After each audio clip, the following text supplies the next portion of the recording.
Oh, kita mo lang, dumating na naman sa punto na sakaan na naman ng hangin ang ulo ng kapwa natin Pilipino sa New York.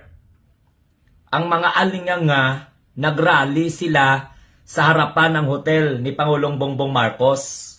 Samantala, welcome na welcome ang Pangulo sa Amerika.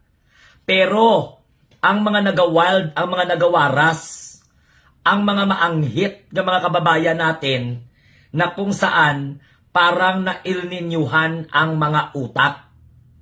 Na kung saan nag-iskandalo doon sa area na mamamalagi ang ating mahal na Pangulo.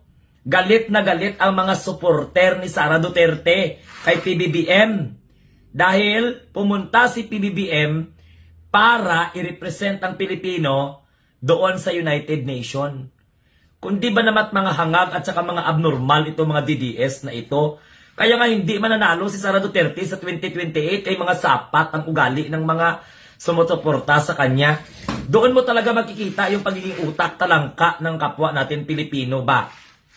Ang hindi maganda sa mga Pilipino na ugali, mahisa, inggitero, pagkatapos chismoso at saka chismosa, hilabtero, hilabtira, pakialamero o pakialamera.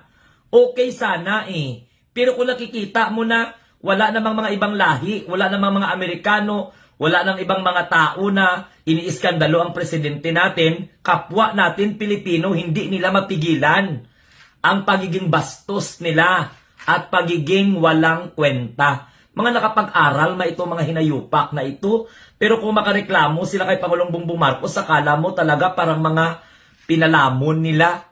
Alam ninyo, mga DDS, kaya kahit anong benta ninyo kay Sara Duterte, sinusuka na ng taong bayan dahil dinadala nyo ang kabastusan nila doon sa lugar na kung saan nirespeto ang presidente. Isipin mo pinapailiwanag nila sa tao na pinapabayaan daw ni Pangulong Bongbong Marcos ang mga kababayan natin. Kanina sinabi ko na yan sa isa kong content. Ano bang mga hangin? Pakiramdam ko may mga talimbabaga ang mga sakang ninyo na hindi kayo mapalagay kung hindi kayo makapanira, hindi kayo mapalagay kung hindi kayo makaiskandalo. Hindi nyo lagi mapapaupo si Sara sa mga binuang ninyo nga mga ugali. Do pakiramdam ko sa inyo, hindi man lahat sa mga sumusuporta ng mga Duterte. Kasi may mga supporter din ako ng mga Duterte na mga kakilala Iba nga kamag-anak ko, iba nga best friend ko, iba nga talaga pamilya ko. Pero sa punto na itong mga tao doon sa New York, anong ginagawa ninyo? Nakakahiya kayo. Isipin nyo, nagrally-rally kayo, nagdala-dala kayo ng mga karton. Alam ninyo, sa totoo lang, may freedom of expression man tayo. Pero hindi na yan siya freedom, kundi katangahan na lang yan. Alam niyo, sa totoo lang, madamay ang mga inosente sa inyo ba? Madamay ang mga Pilipino na maayos ang direksyon ng pag-iisip.